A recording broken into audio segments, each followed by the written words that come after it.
आगे चले।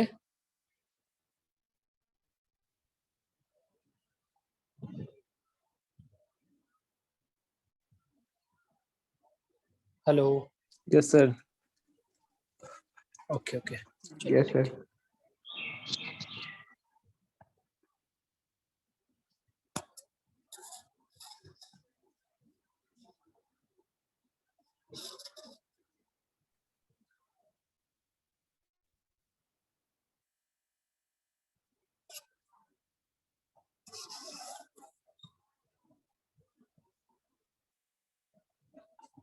देखो, ये था हमारा वेहिकुलर कैरेक्टरिस्टिक। तो वेहिकुलर कैरेक्टरिस्टिक में पीछे हम बता दिए तुम लोग को कि हमारा ये भी दो टाइप का क्लासिफिकेशन होता है। इसका भी एक होता है static characteristic, static vehicular characteristic, दूसरा डायनामिक वेहिकुलर कैरेक्टरिस्टिक। तो जो स्टैटिक कैरेक्टरिस्टिक ऑफ व्हीकल है, जो रोड के डिजाइन को अफेक्ट करता है, दैट मीन्स जो हमारे हाईवे के डिजाइन को, दैट मीन्स इसको हम बोल सकते हैं कि जो हमारे ज्योमेट्रिक डिजाइन को अफेक्ट करता है, जो स्टैटिक कैरेक्टरिस्टिक होता है व्हीकल का, वो जो है वो लिस्टेड है। फर्स्ट है डायमेंशंस। डायमेंशंस में आ गया लेंथ, विड्थ, हाइट। ये सारा का सारा जो भी हमारा पैरामीटर है व्हीकल का, ये हमारे रोड डिजाइन को अफेक्ट करता है। कैसे अफेक्ट करता है, क्लास के शुरू में ही हम बता दिए थे कि जो भी हमारा मान के चलो लेंथ है, तो जो लेंथ ऑफ व्हीकल है ये हमारे पार्किंग फैसिलिटी को अफेक्ट करता है। जब हम लोग पार्किंग का डिजाइन करते हैं, या फिर जब हम लोग, छोड़ो पार्किंग डिजाइन छोड़ो, जब हम लोग एक्स्ट्रा वाइडनिंग कर रहे थे, मैकेनिकल वाइडनिंग और साइकोलॉजिकल वाइडनिंग, तो वहां पे हमको एक फार्मूला आता था NL²/9.5 √R। वहां पे n जो था वो नंबर ऑफ, 2 सर। हाँ बोलो। NL²/2 मैकेनिकल और हाँ ठीक है, 9.5। हाँ ठीक है ठीक है। तो जो तुम्हारा L वहां पे था वो तुम्हारा लेंथ ऑफ व्हीकल था। तो लेंथ ऑफ व्हीकल जो था वो हमारा डायमेंशन का पार्ट है व्हीकल का, उसमें भी स्टैटिक कैरेक्टरिस्टिक के अंदर में। लेकिन इसको जब हम लोग रोड का डिजाइन कर रहे थे, रोड के डिजाइन का एक पार्ट है हमारा एक्स्ट्रा वाइडनिंग भी, तो एक्स्ट्रा वाइडनिंग कर रहे थे, तो वहां पे हम इसको कंसीडर कर रहे थे या फिर इनकलकेट कर रहे थे। तो यही बात बोला कि जो भी हमारा डायमेंशन पार्ट है स्टैटिक कैरेक्टरिस्टिक और व्हीकल के अंदर में, ये भी हमारे रोड डिजाइन को अफेक्ट करता है। फर्स्ट तो हम लोग समझ गए कि लेंथ, वैसे ही विड्थ भी करता है पेमेंट की विड्थ को। हाइट भी अफेक्ट करता है कि हमको हाइट ऑफ ब्रिज कितना रखना है, हाइट ऑफ इलेक्ट्रिक वायर कितना रखना है, ऊपर जो हमारे वायर जा रहा है, या फिर ओवरहैंग गैंट्री जो हम लोग साइन बोर्ड के टाइम यूज करते हैं, उसको हमको कितना रखना है। टर्निंग एंगल, टर्निंग एंगल भी हमारे डिफरेंट डिफरेंट रोड के डिजाइन को अफेक्ट करता है, जैसे कि ट्रैक्टिव फोर्स कितना होना चाहिए, ग्रेडियंट, ये सारा का सारा जो भी है वो टर्निंग एंगल। आगे पेज है उसमें सब कुछ लिखा हुआ है, बस समझ लो। नेक्स्ट है तुम्हारा टोटल वेट ऑफ व्हीकल। तो जो भी तुम्हारा व्हीकल का वेट है वो हमारे रोड डिजाइन में जो हमारा एक पार्ट होता है पेमेंट का थिकनेस, उसको अफेक्ट करता है कि हम अपने पेमेंट को थिकनेस को कितना रखेंगे। ये सारा का सारा चीज जो है हमारे व्हीकल के वेट को देख के ही डिजाइन किया जाता है। अगर व्हीकल का वेट ज्यादा, हमको पता है कि इस पर्टिकुलर पेवमेंट पे हाई वेट का व्हीकल मूव करता है, तो हमको वहाँ पे पेवमेंट के थिकनेस को मोटा रखना पड़ेगा। तो जैसा जैसा वेट रहेगा वैसा वैसा हम लोग जो है अपने पेमेंट के थिकनेस को देखते हैं। और जब पेमेंट डिजाइन करते हैं तो ये पैरामीटर भी हम लोग कंसिडर करते हैं कि हमारा वेट ऑफ व्हीकल कितना है। नेक्स्ट है ग्राउंड क्लियरेंस। तो ग्राउंड क्लियरेंस भी हमारा स्टैटिक कैरेक्टरिस्टिक है किसका, व्हीकल का।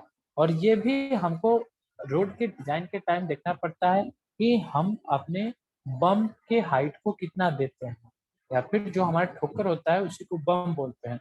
दूसरा, हमारे घर में भी रैंप लगा हुआ रहता है या फिर उसको बोलते हैं अप्रोचेस। क्या है, देखो सर, तो पता है कि यहाँ पे हमारा घर बना हुआ है, ये घर है पर्टिकुलर हमारा। अब यहाँ पे हमारा इस साइड में मेरा एक गैरेज है गाड़ी को रखने के लिए। तो यहाँ पे रखने के लिए हम एक सीढ़ी नुमा ऐसा स्ट्रक्चर बनाए, यहाँ पे सीढ़ी, यहाँ पे सीढ़ी, यहाँ पे सीढ़ी, सीढ़ी सीढ़ी सीढ़ी सीढ़ी। तो इसको हम लोग बोलते हैं रैम्प, या फिर इसको हम लोग बोलते हैं अप्रोचेज। अगर इसका हाइट ज्यादा है और हमारे गाड़ी का ग्राउंड क्लियरेंस कम है, तो हो सकता है जैसे ही अपने गाड़ी को उतार रहे हैं ऊपर से हमारा गाड़ी नीचे सट जाए। तो ये भी जो डिजाइन होता है, रैम्प का डिजाइन हो या फिर तुम्हारा जो बम का डिजाइन हो, ये सारा का सारा डिजाइनिंग हमारे जो गाड़ी है उसके ग्राउंड क्लियरेंस पे डिपेंड करता है। तो आई थिंक ये सारा का सारा हमारा स्टैटिक कैरेक्टरिस्टिक है व्हीकल का। अब एक एक करके हम सारे पॉइंट को देख लेते हैं कि क्या क्या है स्टैटिक कैरेक्टरिस्टिक ऑफ व्हीकल के अंदर में। ये तो देखिए कि स्टैटिक कैरेक्टरिस्टिक ऑफ व्हीकल क्या क्या होता है। अब कैसे कैसे ये रोड डिजाइन को अफेक्ट करता है और किस किस चीज को अफेक्ट करता है, तो कुछ पॉइंट्स है उसको देख लेते हैं। ऐसे जो भी था उसको हम तुम लोग को बता ही दिए। फर्स्ट है लेंथ ऑफ व्हीकल। तो लेंथ ऑफ व्हीकल जो है controls horizontal alignment of the road, extra widening, parking facility. ये लेंथ ऑफ व्हीकल जो है वो अफेक्ट करता है इन सारे के सारे चीज को, जो कि ज्योमेट्रिक डिजाइन में कहीं ना कहीं हमको लेंथ ऑफ व्हीकल जब हमको पता रहता है, फिर हमको horizontal alignment of road, extra widening और पार्किंग फैसिलिटी में काम आता है। नेक्स्ट है height of vehicle. Height of vehicle controls height of bridge, height of wires या फिर cable, other services line, overhead gantry for sign board. Overhead gantry for sign board करने का मतलब कि पर्टिकुलर ये यहाँ पे हमको साइन बोर्ड जैसे हम रोड से क्रॉस करते हैं हमको मिलता है कि यहाँ पे लिखा हुआ रहता है ऐसे रांची 144 किलोमीटर, धनबाद 169 किलोमीटर, इधर बोकारो 130 किलोमीटर। ये सारा का सारा ओवरहेड गैंट्री है साइन बोर्ड के लिए। तो ये भी हमारे हाइट ऑफ व्हीकल के ऊपर डिपेंड करता है, क्योंकि हाइट ऑफ व्हीकल अगर हम जो हमारा होता है तो हमको पता रहता है हाइट ऑफ व्हीकल है, यहाँ पे ड्राइवर बैठेगा उसको यहाँ से यहाँ हमको दिख जाएगा। तो ये जो भी हाइट ऑफ व्हीकल है वो डिफरेंट डिफरेंट चीज को गवर्न करता है, उसमें ये सारा का सारा पॉइंट है। अगर हाइट ऑफ व्हीकल ज्यादा है और हमारा हाइट ऑफ ब्रिज कम है तो हो सकता है कि ऊपर वाला जो आदमी गाड़ी पे बैठा हुआ है व्हीकल पे उसके गर्दन को ब्रिज लेके चला जाए, तो हमको हाइट ऑफ ब्रिज वहां पे ऊपर देना पड़ेगा। तो ये सारा का सारा पॉइंट है जो कि हमको सोचना पड़ता है जब हम लोग रोड का डिजाइन करते हैं, किसके रिस्पेक्ट में सोच के, व्हीकल के स्टैटिक कैरेक्टरिस्टिक के को सोच के हमको फिर रोड का डिजाइन करना पड़ता है। नेक्स्ट है तुम्हारा ब्रीथ आएगा। तो देखो ब्रीथ के बारे में भी बोल रखा है कि जो ब्रीथ ऑफ व्हीकल होता है वो गवर्न करता है किसको किसको, लेन के ब्रीथ को। आई थिंक सारा का सारा पॉइंट तुम लोग को पता है। Breadth of vehicle governs lane breadth, ये हमारा पेमेंट का जो ब्रीथ है वो कितना है, शोल्डर का ब्रीथ। फिर पार्किंग के डिजाइन को, पार्किंग डिजाइन को भी हमारा लेंथ भी अफेक्ट करता है, ब्रीथ भी अफेक्ट करता है। तो पार्किंग सबको पता है कितना लंबा गाड़ी है और कितना चौड़ा एक गाड़ी मेरा जगह लेगा, तो ये हमारे पार्किंग डिजाइन को भी अफेक्ट करेगा। टर्निंग एंगल्स, जो हमारा टर्निंग एंगल है या फिर टर्निंग रेडियस है वो कंट्रोल करता है ट्रैक्टिव फोर्स को, कि गाड़ी का जो भी ट्रैक्टिव फोर्स है वो कितना है, कर्व रेसिस्टेंस कितना है, रेडियस ऑफ कर्व कितना है। ये सारा का सारा जो पॉइंट है वो हमारे टर्निंग एंगल के द्वारा कंट्रोल होता है। फिर टोटल वेट ऑफ व्हीकल बताए थे कि ये सब पेवमेंट के थिकनेस और ग्रेडियंट ऑफ रोड को हमारा अफेक्ट करता है।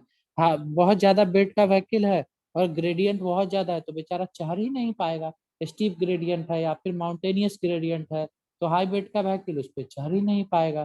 प्लेन ग्रेडियंट है तो आसानी से उस पर चल लेगा। वही कम वेट का है तो वो माउंटेन पे, स्टीप पे, रूलिंग पे, कहीं पे वो चढ़ते हुए अपना चला जाएगा। तो ये जो व्हीकल का वेट होता है ये भी हमारे पेमेंट के थिकनेस को और जो ग्रेडियंट होता है रोड को उसको गवर्न करता है।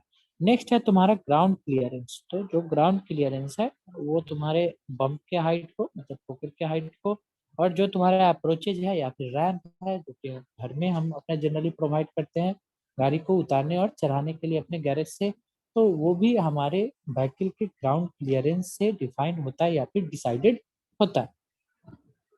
नेक्स्ट, जब जो स्टैटिक कैरेक्टरिस्टिक था उसको हम लोग देख लिए, अब हम देखते हैं dynamic characteristic of vehicle.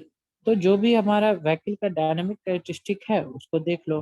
First जो कैरेक्टरिस्टिक है हमारे गाड़ी का, हमारे व्हीकल का, वो है तुम्हारा power of vehicle. Power of vehicle जो है which decide the gradient of road. अगर हमारे व्हीकल में पावर बहुत ज्यादा है, ठीक है, हॉलिंग कैपेसिटी बहुत ज्यादा, हॉलिंग कैपेसिटी कोई बताओगे क्या होता है? संतोष, उदय, कोई भी, दिवाकर, कोई, हॉलिंग कैपेसिटी क्या होता है व्हीकल का? ढोने की कैपेसिटी सर। यस यस, मतलब ढोने कैपेसिटी, पुलिंग कैपेसिटी, ये यस सारे सर। के सारे हमारे गाड़ी का कितना है, तो वो सारा का सारा पावर ऑफ व्हीकल डिसाइड करता है। अगर हमारे गाड़ी का पावर बहुत ज्यादा है, इसका मतलब उसका होल्डिंग कैपेसिटी बहुत ज्यादा है, पावर ही कम है हमारे गाड़ी का, तो इसका मतलब ये हुआ कि हमारा होल्डिंग कैपेसिटी भी कम होगा। पावर बहुत ज्यादा है हमारे गाड़ी का, जैसे एग्जांपल के तौर पे बताया होंडा सिविक साइन और एक साइकिल है, तो वहां पे भी हमारे दोनों व्हीकल ही है, व्हीकल हो गया हमारा साइकिल, और एक जगह हमारा व्हीकल है हमारा होंडा सिविक साइन, तो दोनों में अंतर पड़ जाएगा। एक जगह साइकिल वाला हो सकता है कि वो स्टीप ग्रेडियंट पे नहीं चढ़ पाए, लेकिन मोटरसाइकिल वाला फर्स्ट गियर सेकंड गियर लगा के अपना चढ़ जाएगा। ठीक है, फिर रूलिंग रेसिस्टेंस, ये जो भी एस्पेक्ट है, ये सारा का सारा एस्पेक्ट को हमारा जो भी व्हीकल का पावर है वो उसको डिसाइड करता है। नेक्स्ट जो है स्पीड ऑफ व्हीकल, तो स्पीड ऑफ व्हीकल जो है हर एक जो तुम्हारा ज्योमेट्रिक डिजाइन में जो कुछ भी चीज पढ़े थे उन सारे के सारे चीज को गवर्न करता है, क्योंकि स्पीड ऑफ व्हीकल सब कुछ के अंडर में आता है। साइड डिस्टेंस देखे थे, वहां भी हमारा स्पीड ऑफ व्हीकल आया था, क्योंकि फार्मूला ही था, कुछ था V T plus V square by 2 GF, हमारा lag distance plus braking distance जो निकालते थे उसमें भी हमारा स्पीड आता था। सुपर एलिवेशन में भी हमारा स्पीड आता था E plus F equal to we square by 2 GF, V square जो है वहाँ स्पीड है। तो जहाँ हम जो भी चीज देखते हैं वहाँ पे हमारा स्पीड ऑफ व्हीकल जो है वो आता ही आता है। तो स्पीड ऑफ व्हीकल जो होता है, जो कि एक डायनामिक कैरेक्टरिस्टिक है व्हीकल का, वो डायनामिक कैरेक्टरिस्टिक हमारे डिफरेंट डिफरेंट रोड डिजाइन के फैक्टर को डिसाइड करता है। तो उनमें जो जो फैक्टर है उसके फैक्टर के अंदर में हमारा साइड डिस्टेंस भी आ गया, हमारा सुपर एलिवेशन भी आ गया, हमारा लिमिटिंग रेडियस ऑफ कर्व आ गया, एलएस आ गया यानी लेंथ ऑफ ट्रांजिशन कर्व आ गया, हॉरिजॉन्टल कर्व आ गया, वर्टिकल कर्व आ गया, एक्स्ट्रा वाइडनिंग आ गया, ये सारा का सारा चीज को हमारा जो है स्पीड ऑफ व्हीकल गवर्न करता है। नेक्स्ट है तुम्हारा ब्रेकिंग कैरेक्टरिस्टिक। तो ब्रेकिंग कैरेक्टरिस्टिक जो है वो तुम्हारा किसका, व्हीकल का। तो किसी भी व्हीकल का जो ब्रेकिंग कैरेक्टरिस्टिक है वो गवर्न करता है साइड डिस्टेंस को, पढ़े थे sight distance, lag distance plus braking distance.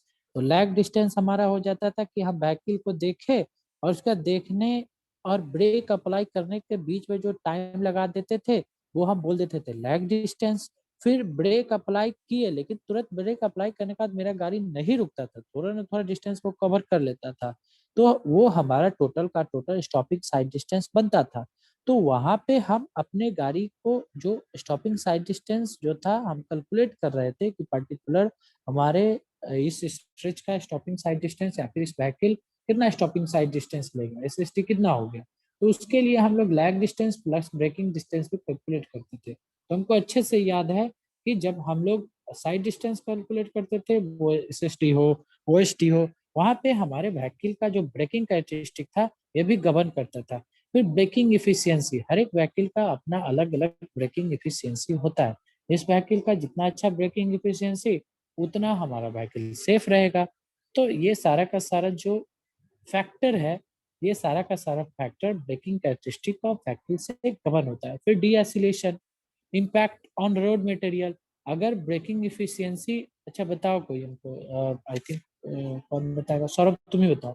अगर हमारे गाड़ी का ब्रेकिंग इफिशियंसी ज्यादा है तो बियर एंड टीयर रोड पे कम होगा या ज्यादा होगा? सर वियर एंड टियर ज़्यादा होगा सर, ये अप्लाई करेंगे यस तो सर फ्रिक्शन ज़्यादा यस होगा। यस, ठीक ठीक। तो यहाँ पे दिया एक पॉइंट देखो कि braking characteristic governs sight distance, braking efficiency, deceleration and impact on road material. तो इम्पैक्ट ऑन रोड मटेरियल कहने का मतलब कि अगर हमारे व्हीकल का ब्रेकिंग इफिशियंसी बहुत अच्छा है, मतलब ब्रेक अप्लाई किए और हमारा व्हीकल रुक गया, इसका मतलब उसका ब्रेकिंग इफिशियंसी बहुत अच्छा है। तो जैसे ही ब्रेकिंग इफिशियंसी अच्छा, तो हमारा जो भी इम्पैक्ट होगा रोड पे वो ज्यादा हो जाएगा। डेट मीन्स रोड पे बियर एंड टीयर ज्यादा होगा। डेट मीन्स जो रोड मटेरियल है, क्योंकि डिफरेंट डिफरेंट टाइप का हमारा रोड मटेरियल है जो कि हमको पता है, तो उस पे भी हमारा बियर एंड टीयर ज्यादा होगा। तो ये जो जो तुम्हारा डायनामिक कैरेक्टरिस्टिक ऑफ व्हीकल है, ये क्या होता है, power of vehicle, speed of vehicle, braking characteristic, ये किस किस चीज को गवर्न करता है, कैसे कैसे गवर्न करता है, हमारा स्टैटिक कैरेक्टरिस्टिक ऑफ व्हीकल में क्या क्या आता है, वो किस किस चीज को गवर्न करता है, कैसे गवर्न करता है, वो हमारे रोड डिजाइन को या फिर हाईवे के डिजाइन को या फिर ज्योमेट्रिक डिजाइन ऑफ हाईवे को कैसे अफेक्ट करता है और कहाँ कहाँ पे अफेक्ट करता है। आई थिंक अब सबको विजुअलाइज हो गया हो, समझ में आ गया सबको। Yes sir. ठीक है, यस सर। आगे चले। ओके ओके ठीक है, आगे चलते हैं। ओके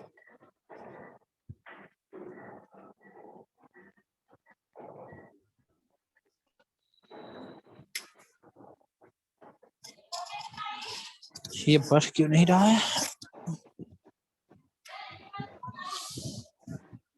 एक मिनट, तुम कहाँ जाओ?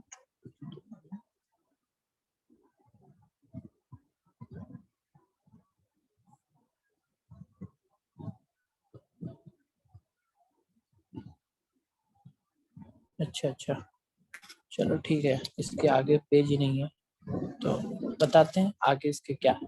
देखो जो तुम्हारा ब्रेकिंग कैरेक्टरिस्टिक है व्हीकल का, अभी पीछे देखे हम लोग ब्रेकिंग, इसी पे तुम्हारा एक दो न्यूमेरिकल आता है। जो तुम लोग अभी तक ट्रैफिक इंजीनियर में न्यूमेरिकल देखे होगे, फर्स्ट पार्ट को कवर अगर किए होगे ट्रैफिक कैरेक्टरिस्टिक को, तो इसी में तुम लोग 2-3 फार्मूला को पढ़े होगे कि पार्टिकुलर मेरा v equal to u plus ct ऐसे ऐसे करके हम लोग ब्रेकिंग एफिशिएंसी या फिर जो हमारा स्किड रेजिस्टेंस होता है उसका तुम लोग 2-3 फार्मूला पढ़े होगे। पढ़े हो कोई? Yes sir.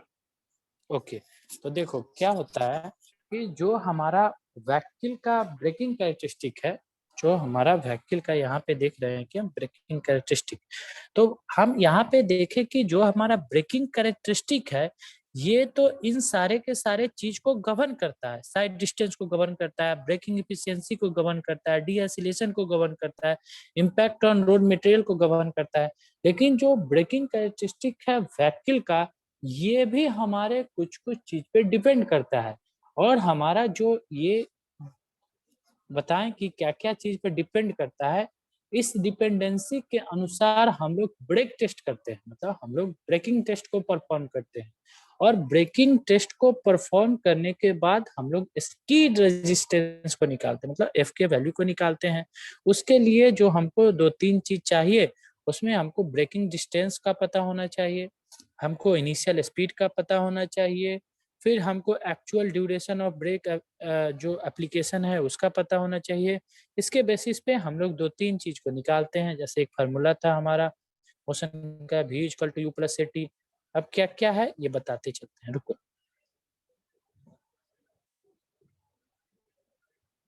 देखो हम पीछे देखें कि हमारा जो ब्रेकिंग कैरेक्टरिस्टिक है हमारे व्हीकल का, और व्हीकल ये हमारा गवर्न करता है डिफरेंट डिफरेंट चीज को, जो कि रोड डिजाइन में हमको जरूरत। अब जो ये हमारा ब्रेकिंग कैरेक्टरिस्टिक है व्हीकल का, ये भी हमारा डिपेंड करता है, फर्स्ट देखते चलो, डिजाइन, दूसरा type of braking system, braking system किस टाइप का,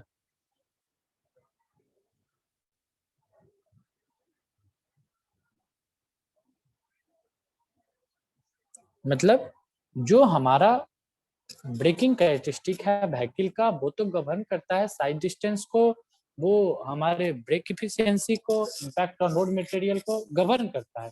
लेकिन बेसिकली जो हमारा ब्रेकिंग कैरेक्टरिस्टिक है वो किस किस चीज पे डिपेंड करता है, तो वो हमारा डिजाइन कैसा है, ब्रेकिंग जो सिस्टम है वो किस टाइप से डिजाइन है उस पर डिपेंड करता है। और दूसरा कि जो हमारा ये ब्रेकिंग सिस्टम है वो किस टाइप का है, जैसे कि सुने होंगे हम लोग मैकेनिकल टाइप का ब्रेकिंग सिस्टम है, उसके बाद तुम्हारा एयर ब्रेक है, ये सारा का सारा जो फ्लूइड टाइप का ब्रेकिंग सिस्टम है, तो ये सारा का सारा टाइप ऑफ ब्रेकिंग सिस्टम है। तो ये जो टाइप ऑफ ब्रेकिंग सिस्टम है इसको हम लोग देख के फिर ब्रेकिंग कैरेक्टरिस्टिक को निकालते हैं। और जो ब्रेकिंग कैरेक्टरिस्टिक हम लोग निकालते हैं इसको हम लोग ब्रेक टेस्ट, हमारे पास एक टेस्ट होता है जिसको कि हम लोग बोलते हैं ब्रेकिंग टेस्ट। तो ब्रेकिंग टेस्ट के हेल्प से हम लोग अपने ब्रेकिंग कैरेक्टरिस्टिक ऑफ व्हीकल को डिफाइन करते हैं।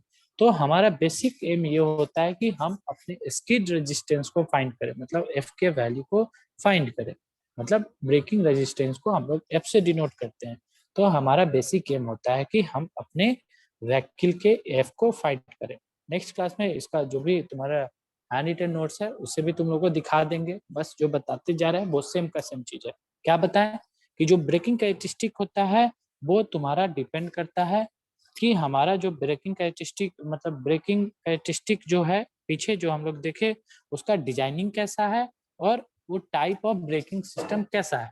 टाइप ऑफ ब्रेकिंग सिस्टम में बताएं कि वो मैकेनिकल टाइप का भी ब्रेकिंग सिस्टम हो सकता है, फिर तुम्हारा एयर ब्रेक्स भी हो सकता है, वो फ्लूइड ब्रेक्स भी हो सकता है। तो डिफरेंट डिफरेंट टाइप का ब्रेकिंग सिस्टम। अब जो ये ब्रेकिंग सिस्टम है इससे हम लोग को क्या करना है, इससे हमको अपना स्कीड रेजिस्टेंस फाइंड करना है। तो स्कीड रेजिस्टेंस फाइंड आउट करने के लिए हम लोग ब्रेकिंग टेस्ट करते हैं। तो ब्रेकिंग टेस्ट क्या है वो देख लेते हैं। ब्रेकिंग टेस्ट कुछ होता नहीं है। ब्रेकिंग टेस्ट में हम लोग क्या करते हैं कि हमारा मान के चलो ये पूरा का पूरा एक स्ट्रेच है, पूरा का पूरा रोड है। तो हमारा यहाँ पे एक व्हीकल है, यहाँ पे हमारा एक यहाँ पे हमारा एक व्हीकल है, यहाँ पे हमारा एक व्हीकल है, सेम टू सेम व्हीकल इसी रोड पे हमारा चलेगा। तो ये भी देखो ये हमारा पूरा का पूरा ये एक व्हीकल है, सेम व्हीकल है, ऐसा नहीं कि व्हीकल बदल गए, इसका भी चक्का सेम है। अब हम लोग क्या करते हैं, इसी व्हीकल पे ब्रेकिंग टेस्ट को परफॉर्म करते हैं। क्या करने के लिए, अपने स्कीड रेजिस्टेंस को निकालने के लिए। तो अगर हम फ्रंट से ही लेते हैं, यहाँ से अगर फ्रंट व्यू से लेते हैं, मतलब फ्रंट से लेते हैं तो यहीं से हम भी फ्रंट से ही देखेंगे। हम यहाँ पे क्या करते हैं कि मान के चलो हमारा ये व्हीकल जो था वो एक पार्टिकुलर स्पीड से मूव कर रहा था, यू मीटर पर सेकंड से, मान के चलो यू मीटर पर सेकंड से हमारा व्हीकल मूव कर रहा था। तो यहाँ पे हम एक टाइम बना लेते हैं कि t इक्वल टू 0 पे यहाँ पे हम ब्रेक को अप्लाई करते हैं। तो इसको बोलते हैं application of brake, application of BRAK, application of brake. Brake को हम यहाँ पे अप्लाई करते हैं। फिर हमारा ये व्हीकल मूव करते करते करते करते यहाँ तक आता है। यहाँ पे हम अपने यहाँ से मेरा व्हीकल जो था अपना किसी स्पीड से मूव करते हुए आ रहा था। अब क्या हुआ कि इस पार्टिकुलर पॉइंट पे रोड के इस पार्टिकुलर स्ट्रेच में हम क्या किए कि व्हीकल पे ब्रेक अप्लाई किए। अब जैसे ही ब्रेक अप्लाई करेंगे तो ध्यान से सुनते चलो, क्योंकि इसी से हम 2-3 फार्मूला को डिराइव करते हैं। तो नेक्स्ट क्लास में फार्मूला जो हमारा आएगा बस छोटा फार्मूला है, और 2-3-4 बार हमसे गेट में क्वेश्चन पूछा तो गेट का क्वेश्चन भी तुम लोग को करा देंगे, तो टेंशन मत लो, जो है कंसेप्ट है उसको समझ लो। हम ब्रेकिंग कैरेक्टरिस्टिक जो होता है हमारे व्हीकल को मतलब ब्रेकिंग कैरेक्टरिस्टिक जो होता है किस किस चीज को गवर्न करता है वो पीछे देख लिए। अब ब्रेकिंग कैरेक्टरिस्टिक जो होता है वो दो चीज पे डिपेंड करता है। एक कि उसका व्हीकल का डिजाइनिंग कैसा है, किसका ब्रेकिंग सिस्टम का, और दूसरा किस टाइप का ब्रेकिंग सिस्टम है। ब्रेकिंग सिस्टम मैकेनिकल भी हो सकता है, फ्लूइड का भी हो सकता है, और हमारा एयर ब्रेकर भी हो सकता है। अब इससे हम क्या कर रहे हैं, इससे हम अपना ब्रेक टेस्ट कर रहे हैं। ब्रेक टेस्ट क्यों कर रहे हैं, अपने स्कीड रेजिस्टेंस को फाइंड आउट करने के लिए। कैसे ब्रेक टेस्ट परफॉर्म करते हैं, ब्रेक टेस्ट परफॉर्म ऐसे करते हैं कि हमारा एक पार्टिकुलर रोड स्ट्रेच है, रोड स्ट्रेच में एक व्हीकल को लिए, फिर दूसरे व्हीकल मतलब उसी व्हीकल को हम लोग लिए। तो व्हीकल जो था मेरा किसी एक पार्टिकुलर स्पीड से ट्रेवल कर रहा था, मतलब जो हमारा व्हीकल था वो यू मीटर पर सेकेंड के स्पीड से ट्रेवल कर रहा था। अब जब यू मीटर पर सेकेंड के स्पीड से वो ट्रेवल कर रहा था तो वहीं पे हम अपने ब्रेक को अप्लाई किए। ब्रेक को अप्लाई करने के बाद वहां पे एक टाइम को नोट कर लिया। तो उस टाइम को नोट किए तो हम बोल दिए कि t=t0 पे हम अपने गाड़ी में ब्रेक को अप्लाई किए। अब जैसे ही गाड़ी में ब्रेक अप्लाई करेंगे थोड़ा ना थोड़ा दूर जाके वो गाड़ी हमारा रुक जाएगा। तो जैसे ही हमारा गाड़ी रुकेगा, जैसे ही हमारा गाड़ी आगे रुकेगा तो यहाँ पे हमारा गाड़ी का स्पीड हो गया 0 मीटर पर सेकेंड। यहाँ पे हमको पता है कि हमारा गाड़ी जाके यहाँ पे रुक गया, तो इसके स्पीड को हम लोग बोल देते हैं 0 मीटर पर सेकेंड। और यहाँ पे भी हम अपने एक टाइम को पार्टिकुलर एक टाइम को नोट कर लेते हैं कि हमारा ये जो टाइम है गाड़ी का जो भी हमारा टाइम है, सॉरी यहाँ पे हम लोग एक पर्टिकुलर t सेकेंड पे हम लोग जाके टाइम को नोट कर लेते हैं कि t सेकेंड है क्या, जब हमारा यहाँ पे व्हीकल पूरा का पूरा यहाँ पे व्हीकल स्टॉप्ड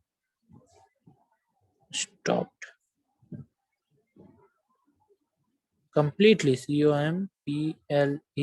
COMPLETELY। तो हमारा व्हीकल कंप्लीटली स्टॉप हो गया।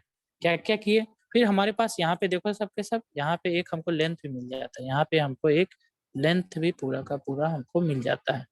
तो हमको क्या क्या किए, हम ब्रेक टेस्ट कैसे करते हैं, ब्रेक टेस्ट परफॉर्म करते हैं क्या चीज करने के लिए, स्किड रेजिस्टेंस या फिर ब्रेकिंग इफिशियंसी को फाइंड आउट करने के लिए, जिसको कि हम लोग एफ से डिनोट करते हैं। इसमें क्या किए, इसमें हमारा एक पार्टिकुलर रोड स्ट्रिच था। रोड स्ट्रिच में हम क्या करते हैं कि रोड स्ट्रिच में हम अपना जो भी हमारा एक व्हीकल रहता है, वो व्हीकल अपने एक पार्टिकुलर स्पीड से मूव करते आता है। जब जैसे ही वो मूव करते आता है, उसके बाद हम अपने ब्रेक को अप्लाई करते हैं। व्हीकल पे जैसे ही ब्रेक को अप्लाई करते हैं, उस टाइम को नोट कर लेते हैं किस टाइम पे हम अपने ब्रेक को अप्लाई किए, और उस स्पीड को भी नोट कर लेते हैं कि उस टाइम पे जब अप्लाई किए थे ब्रेक, उस टाइम पे हमारा व्हीकल का स्पीड कितना था। ये करने के बाद फिर हम थोड़ा देर के बाद हमारा व्हीकल स्टॉप हो जाता है। स्टॉप हो जाता है ऑटोमेटिक, हमको पता है कि उसका स्पीड 0 मीटर पर सेकंड हो गया हुआ है, तब तो जाके उसका जो है वो जाके गाड़ी रुक गया होगा। फिर हम टाइम नोट कर लेते हैं कि किस टाइम पे जाके हमारा जो है गाड़ी जाके रुका, तो उसको t=t सेकंड बोलते हैं।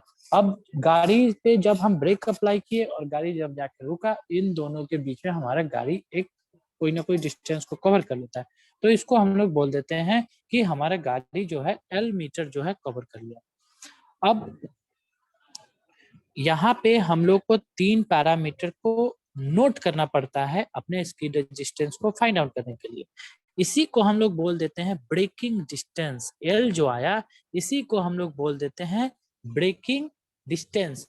तो हमको 2-3 फैक्टर ध्यान दो, फिर से बोल दे रहे हैं, हमको बस 3 फैक्टर को ही ध्यान रखना पड़ता है अपने स्किड रेजिस्टेंस को फाइंड आउट करने के लिए, या फिर 3 पैरामीटर को ही हमको फाइंड आउट करने के लिए ध्यान रखना पड़ता है। एक हो गया हमारा ब्रेकिंग डिस्टेंस L, हमारा इनिशियल स्पीड U, और जो हमारा टाइम टेकन, मतलब यहाँ से यहाँ T से T इक्वल टू 0, मतलब T इक्वल टू T0 से, या फिर 0 से T सेकेंड, मतलब ये पर्टिकुलर जो टाइम लगा T सेकेंड, हमको 3 चीज को ही ध्यान में रखना पड़ता है। मतलब ब्रेकिंग डिस्टेंस को, फिर हमको इनिशियल स्पीड को जिसको कि U बोले, और actual duration of brake application, ये 3 को हमको ध्यान में रखना पड़ता है। फिर हमारे पास एक फार्मूला होता है, V is equal to U plus AT। यहाँ पे हमको पता है V जो है हमारा फाइनल स्पीड है, U जो है हमारा इनिशियल स्पीड है, तो 0 is equal to U plus AT। अब यहाँ से हम निकाल लेते हैं minus U is equal to AT, तो A is equal to minus U by T। अब ये जो आया A equal to minus U by T, तो यहाँ पे A हमारा U जो है वो हमारा हो जाता है इनिशियल स्पीड, आई थिंक ये सबको सब पता होगा, by time of application of brake, time of application of brake. और ये जो A इक्वल टू माइनस आ गया, डेट मीन्स A एसिलेशन नहीं, इसको हम लोग बोल देते हैं रिटार्डेशन। तो हमारे पास बेसिकली एक फार्मूला आता है A equal to minus U by T, एक हमारे पास ये फार्मूला आ गया। फिर हम ब्रेकिंग डिस्टेंस को एक फार्मूला से निकालते हैं। ब्रेकिंग डिस्टेंस देखो सब क्या होता है, ब्रेकिंग डिस्टेंस जो होता है हमारा, ब्रेकिंग डिस्टेंस को बेसिकली हम बताएं पीछे कि हम ब्रेक टेस्ट परफॉर्म किए, ब्रेक टेस्ट परफॉर्म करने के बाद हमको स्किड रेजिस्टेंस निकालना है। स्किड रेजिस्टेंस निकालने के लिए हम अपने गाड़ी के पूरे अच्छे से समझाएं कि गाड़ी ब्रेक अप्लाई करेंगे, ब्रेक अप्लाई करने के बाद रुकेगा, जो डिस्टेंस कवर करेगा, जो टाइम टेकन लेगा, इनिशियल स्पीड जो होगा, फाइनल स्पीड पता है, यही 4-5 चीज हमको पता है। लेकिन हमको स्किड रेजिस्टेंस निकालने के लिए हमको 3 चीज को देखना पड़ता है, ब्रेकिंग डिस्टेंस यानी L, उसके बाद हमारा इनिशियल स्पीड U, और हमारा actual duration of time T। अब हम पीछे देखें कि हमको एक फार्मूला पता है कि V equal to U plus AT, ये हमारा फर्स्ट लॉ ऑफ मोशन होता है, या फिर सेकंड लॉ जो भी हो, फर्स्ट लॉ ऑफ मोशन होता है ये। अब V equal to U plus AT से V पता है 0, U पुट करके हम अपना A निकाल दिए, तो A equal to minus U by T हमारे पास ये फार्मूला आया। अब A equal to minus U by T आया, तो A एसिलेशन होता है लेकिन माइनस आया, इसलिए इसको हम लोग रिटार्डेशन बोल देते हैं। अब दूसरा फार्मूला आता है हमारे पास ब्रेकिंग डिस्टेंस से, तो ब्रेकिंग डिस्टेंस L बोले हम, हमारे पास फॉर्मूला होता है S equal to u t plus half a t square, half a t square. तो हमारे पास S के जगह पे हम यहाँ पे L पुट कर देते हैं, तो L इक्वल टू यहाँ पे देखो सब, L इक्वल टू आता है UT plus half a t square. अब जो हमारे यहाँ पे ए का वैल्यू आ गया है माइनस यू बाई टी, वो यहाँ पे पुट करते हैं, तो L equal to u t plus 1/2 minus a के जगह पर माइनस यू बाई टी, देखो यहाँ पे इंटू टी स्क्वायर। तो यहाँ से टी से टी एक कटेगा, तो यहाँ पे देखोगे L equal to u t plus half, यहाँ पे आ जाएगा हाफ, और यू टी यहाँ पे इंटू माइनस यू टी। तो यहाँ पे देखोगे सब, जब यहाँ इसको हम कैलकुलेट करें तो यू टी माइनस हाफ को 0.5 लिख सकते हैं हम लोग, तो U T minus 0.5 U T, तो यहाँ पे 0.5 यू टी बचता है। तो L इक्वल टू हमारे पास एक फार्मूला आ जाता है यू टी बाई टू, क्योंकि हाफ को हम यू टी बाई टू भी लिख सकते हैं। तो हमको ये भी पता चल गया कि हमारा जो ब्रेकिंग डिस्टेंस है उसका एक फार्मूला है half into initial speed into time of brake application या फिर actual duration of brake application. तो ऐसे करके हमारे पास दो फार्मूला आ गया, एक हमारे पास आ गया रिटार्डेशन से, एक हमारे पास आ गया इसका ब्रेकिंग डिस्टेंस से। फिर हमारे पास एक तीसरा फार्मूला होता है u square equal to we square plus 2as। तो आई थिंक ये भी फार्मूला सब कुछ तुम लोग का खत्म ही हो गया आज। हमारे पास एक और फार्मूला होता है v square equal to u square plus 2as। S के जगह पे एल पुट करेंगे, भी के जगह पे 0 हमको पता है, यू स्क्वायर का यू स्क्वायर रहेगा प्लस 2 इंटू ए के जगह पे इक्वेशन फर्स्ट में माइनस यू बाई टी यहाँ पे पुट कर देंगे इंटू एल। तो 0 equal to u square plus यहाँ पे देखो 2, यहाँ पे 2 आ जाएगा, और यूटी के जगह पे हम मान के चलो अभी छोड़ दो, यूटी के जगह पे हम लोग ए एल ही रख रहे हैं। तो एल इक्वल टू यहाँ पे आ जाएगा तुम्हारे पास यू स्क्वायर बाई 2, यहाँ पे माइनस आ जाएगा, तो यहाँ पे माइनस है, minus l equal to minus u square by 2 है। तो हमारे पास यहाँ भी एक फार्मूला आ गया।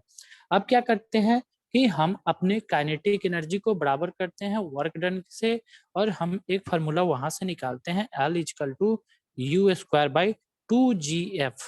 अब क्या किए, हम अपने काइनेटिक एनर्जी को वर्क डन के साथ इक्वेट किए, तो ये भी इक्वेट कर देंगे नेक्स्ट क्लास में किसी न्यूमेरिकल में। वहां से इक्वेट करने के बाद हमारे पास एक फार्मूला आता है यू स्क्वायर बाई 2gf। अब ये जो फार्मूला आया इसको मान लो हमारा था इक्वेशन ए, ये था हमारा इक्वेशन नंबर बी। अब जो इक्वेशन ए है इक्वेशन बी है, ये दोनों को जब हम इक्वेट करते हैं तो देखो यहाँ पे एफ जो है हमारा, यही हमारा स्कीड रेजिस्टेंस या फिर ब्रेक इफिशियंसी हमारा काम करता है। तो फिर इसको दोनों को हटा देते हैं, यहाँ पे यू स्क्वायर बाई 2a और यू स्क्वायर बाई ये खत्म हो गया, तो 2gf और हमारा 2a में यहाँ पे कुछ ना कुछ रिलेशन आता है। तो ऐसे करके हमारा एक f का रिलेशन आता है कि f इज इक्वल टू आता है माइनस a बाई जी। अब जो तुम्हारा माइनस से है वो तुम्हारा रिटार्डेशन है, g जो है तुम्हारा एसिलेशन ड्यू टू ग्रेविटी है। तो ऐसे करके हमारा स्कीड रेजिस्टेंस का एक फार्मूला हमको आ जाता है। हमसे क्वेश्चन में किसी क्वेश्चन में स्कीड रेजिस्टेंस पूछ देता है, किसी क्वेश्चन में टाइम टेकन पूछ देता है, किसी क्वेश्चन में ब्रेकिंग डिस्टेंस पूछ देता है। तो जैसे मन करता है वैसे हमसे पूछ देता है। अब हमसे किसी क्वेश्चन में हमसे ब्रेकिंग इफिशियंसी भी पूछ देता है, तो जैसे जो पूछता है हम सॉल्व करते हैं। लेकिन बेसिकली हमारा यही अप्रोच होता है, ब्रेक टेस्ट करके व्हीकल पे, और 2-3 चीज जो अच्छे से बता दिए तुम लोगों को, और कुछ रॉकेट साइंस नहीं था, ये सब तुमको 8-9 से ही तुम लोग करते आए हो, तो वो भी बता दिए कैसे कैसे हमारे पास फार्मूला है। 2-3 जो फार्मूला है, एक जो लास्ट वाला फार्मूला था कि हम L equal to u square by 2gf, ये हम लोग काइनेटिक एनर्जी को वर्क डन के बराबर इक्वेट कर लेते हैं, और वहां से हम ये फार्मूला को कैलकुलेट करके लाते हैं। फिर जो हमारा स्कीड रेजिस्टेंस होता है F, वो हमारा हो जाता है माइनस ए बाई जी यानी retardation by acceleration due to gravity. फिर इसको निकाल लेते हैं। फिर हमसे क्वेश्चन में बहुत सारा गेट का क्वेश्चन पूछा है हमसे इसी पे, तो जो क्वेश्चन पूछा है वो हम नेक्स्ट क्लास में तुम लोग को क्वेश्चन ही करा के नेक्स्ट हम अपना आगे जो है हमारा फर्स्ट एस्पेक्ट ट्रैफिक कैरेक्टरिस्टिक का, रोड यूजर कैरेक्टरिस्टिक, फिर वेहिकुलर कैरेक्टरिस्टिक में static dynamic, static complete, dynamic complete, dynamic में ब्रेक इफिशियंसी था, ब्रेक इफिशियंसी किस किस चीज को गवर्न करता है वो बता दिए, ब्रेक इफिशियंसी किस चीज से डिसाइड होता है, या फिर ब्रेक इफिशियंसी को कौन कौन सा फैक्टर डिपेंड करता है, किस किस फैक्टर पर डिपेंड करता है वो भी बताएं, कि तुम्हारा टाइप ऑफ ब्रेक इफिशियंसी और उसका डिजाइन कैसा है, फिर जो भी हम स्किड रेजिस्टेंस हमारा निकालना एस्पेक्ट होता है वो हम ब्रेकिंग टेस्ट से निकालते हैं, कैसे निकालते हैं, किस फार्मूला को कहाँ कहाँ कैसे क्लब करके लाते हैं, कौन कौन सा फार्मूला इंपॉर्टेंट है, ऐसे करके हम लोग देखेंगे। जैसे कि एक क्वेश्चन पूछा, गेट का ही क्वेश्चन है जो मेरे सामने है अभी। क्वेश्चन था कि vehicle moving at 50 kilometre per hour speed was stopped by applying brake and length of skid mark was 16.5 meter. If average skid resistance of pavement is known as 0.6787, what is the brake efficiency of test vehicle? तो ऐसे ऐसे करके 2-3-4 numerical है जो कि पूछा है इसे, वो हम नेक्स्ट क्लास में करा देंगे। अभी तक किसी को कोई दिक्कत या फिर डाउट है तो पूछो, नहीं तो फिर हम क्लास को अब एंड कर देंगे। ठीक है Yes, दोस्त, यस सर। कोई दिक्कत नहीं सर, No. वो अच्छा वाला लगा सर सबको? जो सर काइनेटिक एनर्जी और वर्क डन को जैसे इक्वेट करके जो वो वाला किए ना सर, हाँ हाँ वो वाला तुम्हारा मिस हो गया यही ना, ये सर वो वाला कर देते तो था और ये क्लियर हो अच्छा से जाता। क्लियर। Yes sir. चलो ठीक है, तो उसको हम नेक्स्ट क्लास में तुम्हारा कर देंगे कि हम काइनेटिक एनर्जी को कैसे वर्क डन से रिलेट कर रहे थे। ठीक है, बस कुछ नहीं था, मेरा जो व्हीकल जो है वो काइनेटिक एनर्जी गवर्न करता है फाइनल से इनिशियल आने में, तो फाइनल से इनिशियल आने में गवर्न करता है, तो देख ही लो, अगर हो जाए तो ठीक है, नहीं तो कट जाए तो कोई बात नहीं। तो देखो क्या बोला, बोला कि सर ये काइनेटिक एनर्जी को वर्क डन से कैसे रिलेट किए। देखो जो हमारा के था, चेंज इन के kinetic energy equal to work done से हम कैलकुलेट करके फार्मूला था, तो काइनेटिक एनर्जी मेरा हो गया माइनस काइनेटिक एनर्जी इनिशियल हो गया, मतलब कब कब, जब हमारा गाड़ी रुक गया, और कब, जब हम गाड़ी में ब्रेक अप्लाई किए। तो जब हमारा गाड़ी रुका भी काइनेटिक एनर्जी था 1/2 mv² था, इसका वेलोसिटी भी था, हमारे गाड़ी का था ना, स्पीड तो भी था। Yes, ठीक sir. है, ओके, माइनस हाफ mu², यहाँ पे हमारे गाड़ी का जो भी स्पीड था या फिर वेलोसिटी था वो u था, अब जो v था उसका वैल्यू है 0, तो ये कंप्लीट तुम्हारे पास आ गया 0, तो 0 माइनस हाफ mu², ये तुम्हारा हो गया। अब जो वर्क डन है, गाड़ी तुम्हारा कितना ट्रेवल किया, तो गाड़ी तुम्हारा ट्रेवल किया, मतलब उस पर जो वर्क डन का होता है फोर्स इंटू डिस्टेंस, तो फोर्स हम लोग गाड़ी में जो लग रहा था उसको मान लेते हैं F, तो हमारा जो वर्क डन हो गया वो हो गया F, और जो हमारा डिस्टेंस है वो बोल दिए L, तो हाफ माइनस 1/2 mu², और जो तुम्हारा ये तुम्हारा F है, ये F इंटू L को हम F को कन्वर्ट कर लेते हैं F mg इंटू L, मतलब जो हमारा स्किड रेजिस्टेंस होता है इस फोर्स को हम कन्वर्ट करते हैं, पिछली क्लास में कर देंगे। फिर यहाँ से हम जो है पूरे के पूरे अपने